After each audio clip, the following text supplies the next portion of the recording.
expert testimony in court cases and things of that sort, giving medications, giving treatment for certain issues.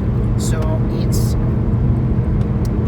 behaves like science, but I have discussed it's not. And one of the main differences is that the diagnostic criteria and a lot of psychometrics in general on sick level, from psychoanalytic tools to certain psychometrics like the Myers-Briggs or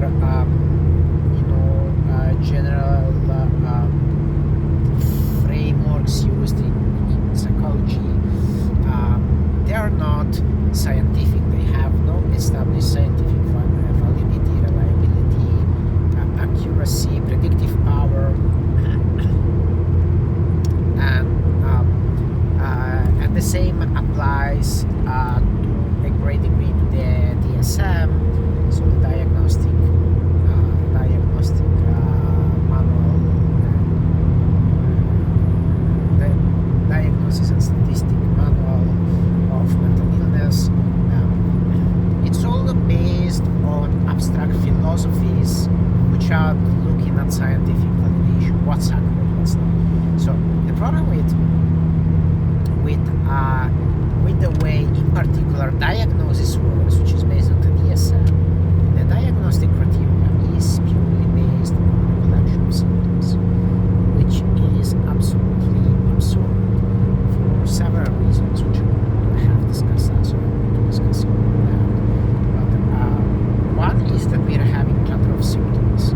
So, for instance, a list of symptoms without assessing the causes of why a certain symptom is present, why a certain person is behaving in a certain way.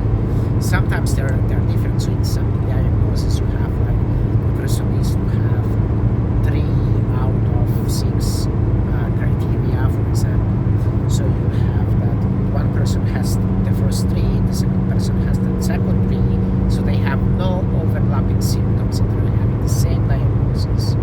We'll have it that there is poor reliability of diagnosis. There is data showing that if you take one psychiatrist, one clinical psychologist, and ask them to assess the exact same person, you're going to end up with different assessments. So basically, diagnostic assessment in psychology is nothing more than, it is incomparable scientific ground with divination, tarot, astrology, psychics, mentalism, and so on. It can be convincing, just as mentalists or psychics can be very convincing. You can find evidence supporting it, and it has been shown oftentimes as an example of how poorly the science is done, to show that if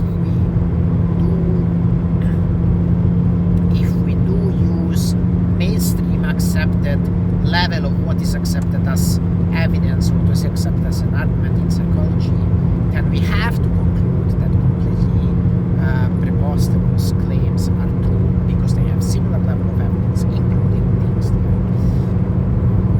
like psychics,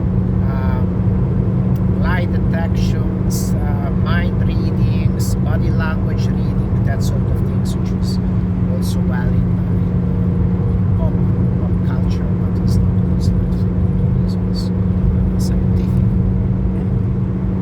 Right? If that's what we rely, we'll have the evidence, because it's not evidence assessed by critical thinking and scientific methods.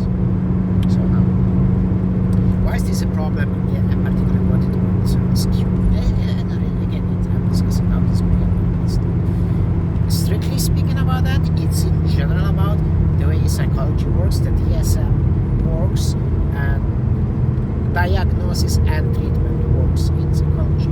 So the problem is we are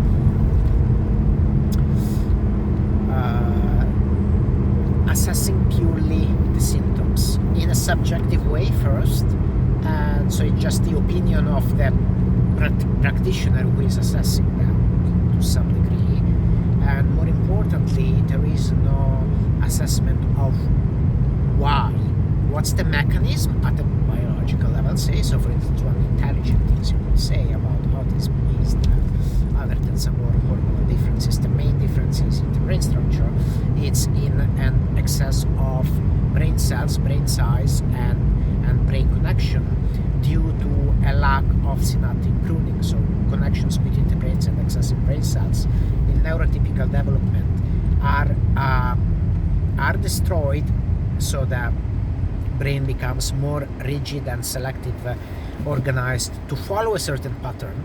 And when that doesn't happen, as it doesn't happen in autistic people, you have a person who is uncomfortable with following the same rules, because the brain is not rigidly set into a certain specific mode of behavior, and you'll have the person having more intense interests, more peculiar interests, more peculiar sensory responses. So say certain noises or certain lights can be way more intense than for the average person. Emotions can be felt much more intensely. Creativity is high. Thinking outside the box is very common in autistic people. Autistic people have problems thinking inside the box, because they see a lot of things which that normal people don't. They come up as weird, because there is, at the biological level, there is a demonstrable excess of connections there. So instead of being the term I use it is, neurotypical people are rigid but fast. So you don't think too much, you don't analyze too much, you don't consider too many options. You're just strictly, rigidly fixed into how things are. And the autistic person is a more like flexible but slow, so they can see the world in a very different way, and in a novel way, in a way which isn't really the same. They can see a lot of other things which the normal person doesn't, but that also makes them less apt as fitting a very specific rigid structure, which is most of the problems that autistic people face. When you think outside the box, by definitions you are not as good as thinking in the box. So, and then you come off as weird, and that's the whole source of the problem. But again, you can explain things through a demonstrated biological mechanism. A lot of people say, oh, you can make psychology out of a science because it's not so black and white as physics. That's not the point. The point is you can make something that's connected to biological reality, something that you can study, something that you can observe. So simply because psychology is never going to be as accurate as physics, it doesn't mean that you cannot have theories which you can test and assess and study scientifically. That's the whole point. So that doesn't happen in the DSM. You don't explain the behavior based on, okay, this is the reality, so this manifestation can lead to certain different sets of thoughts, behavior, and emotions. You're just assessing things without actually investigating them. That's what most psychology does. It's just somebody sitting there and postulating theories, psychoanalyzing people based on their own interpretation, projections, feelings, beliefs, and that's kind of, it doesn't really lead to much. It can be convincing, but as I'm saying, it's psychics, astrologists, tarot reader can be very convincing, and I wrote entire books on why that is and how it works. So it's not that it doesn't work, it does, but it's not an investigation. It doesn't teach you anything new. It's just a way basically to control people's perception. So why just simply stating a set of symptoms and therefore the cure being the a lesser presence of these symptoms will be a cure, will be treatment, and that's something that you say. Oh, we can assess it, letting aside from now the fact that the assessment itself is very subjective, and that every different clinician will have a different one, and there is no consistency in the findings, so it's basically a whole bunch of nonsense. Let's assume it's not that. Let's assume the symptoms can be assessed objectively, and there is a reliability. One psychologist assessing certain symptoms will be consistent with another one assessing the same symptoms from the same person. So let's assume it's make much more sense than it really does. And what happens then? You still have this problem that it's purely on the external manifestations without investigating the causes. And again, this has a root in the history of psychology and the political, and the way psychology is political, because psychology is, as I have discussed in my book, very political and very influenced by political opinions and beliefs. But where was I?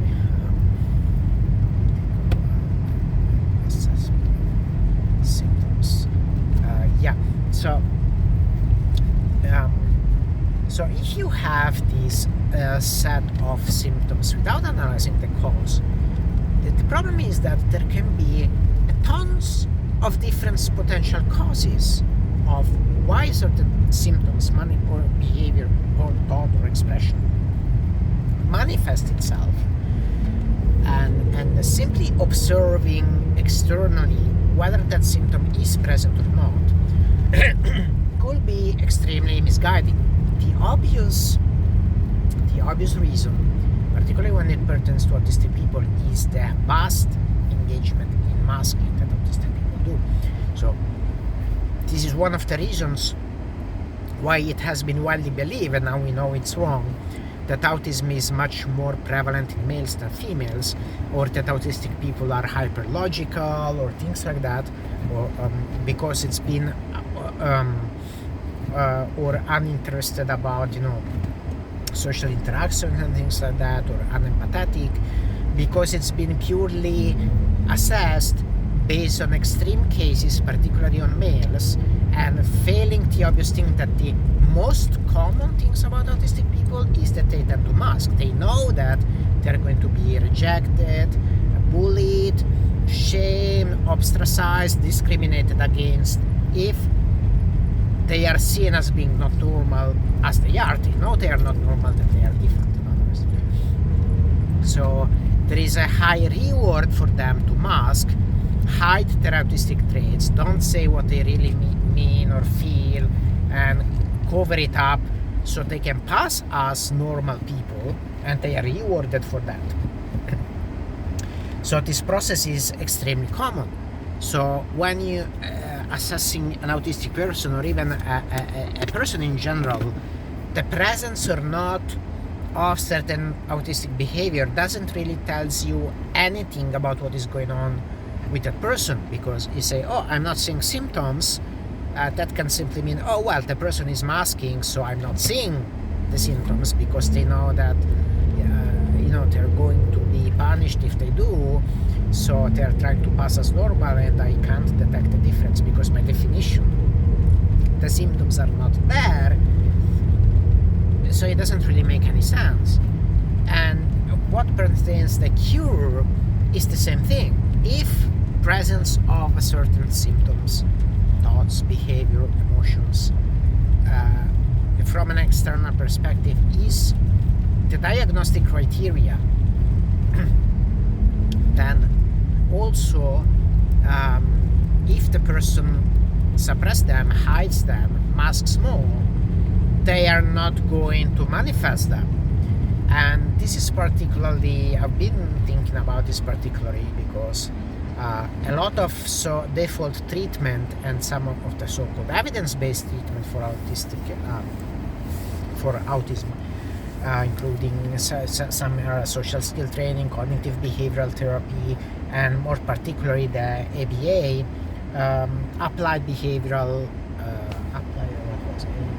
applied behavioral analysis therapy, which is focuses, and I want to focus on this last one, but all of them, they share this thing that they basically are about teaching or forcing, in some cases, autistic people to mask more, which is, yeah, you can do that and the symptoms will be disappearing, but it's like it doesn't really change anything from the person's perspective. It's just they are masking more, so the symptoms are not visible.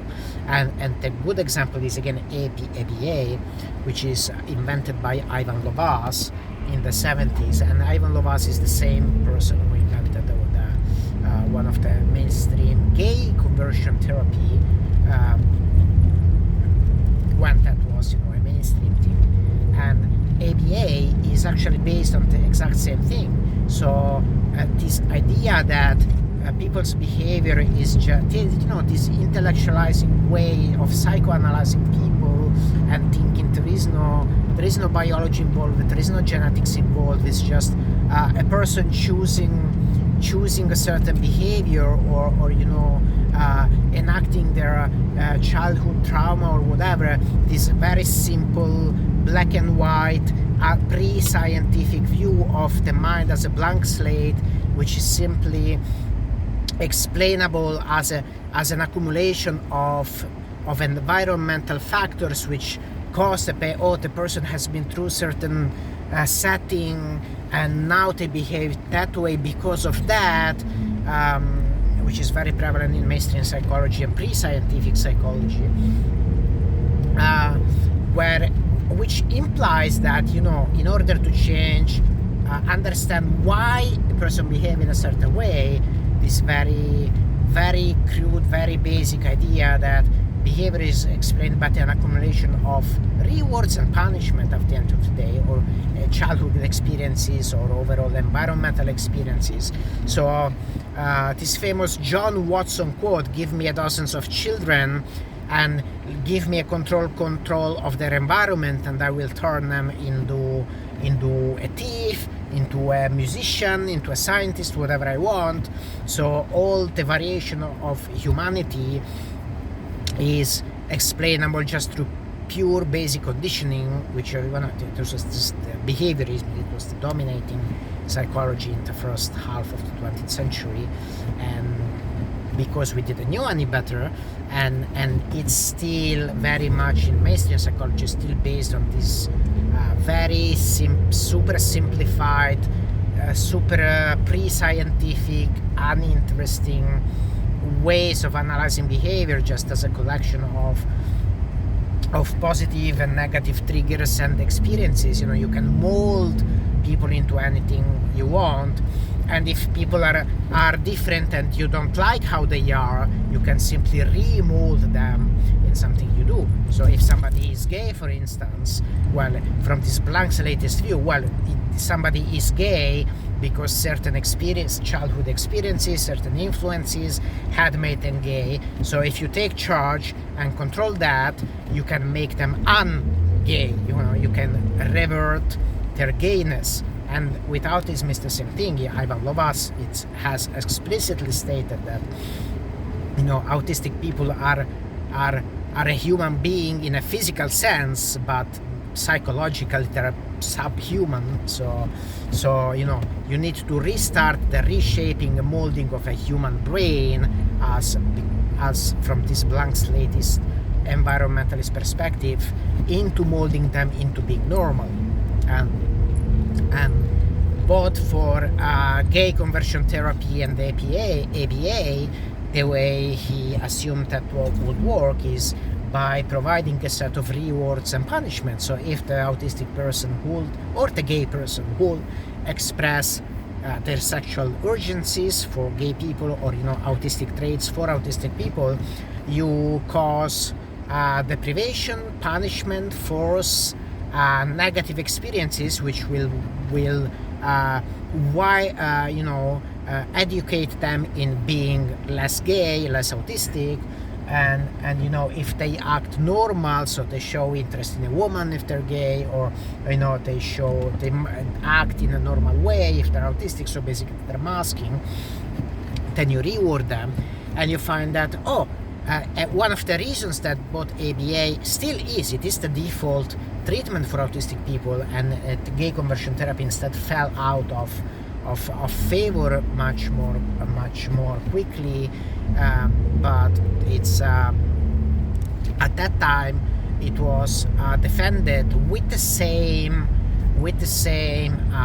reasoning that, but there is the evidence that it works, because the evidence, the data, if you think in that way, you say, the evidence is there.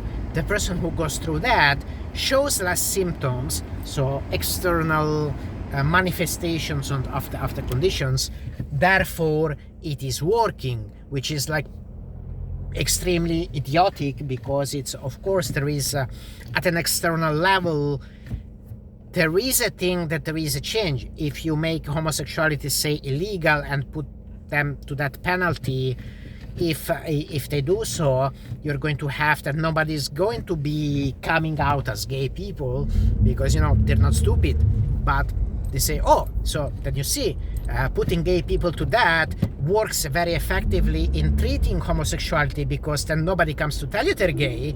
And it's like, it probably has to do less with the fact that they're no longer gay, and all statistics shows that most likely, the prevalence of homosexuality in human history has been pretty much stable, regardless of how much it is punished. It's just that they don't come to tell you. So the same things work with autistic people. If the cure revolves in insisting on the system of rewards and punishment and this external observation of symptoms, you will have that a lot of things do work, but simply because you motivate autistic people to mask more, which is what they're doing to begin with anyway. So at most you're leaving out the most severe cases in which you cannot really do anything to begin with. And the problem is that nothing makes sense. It just completely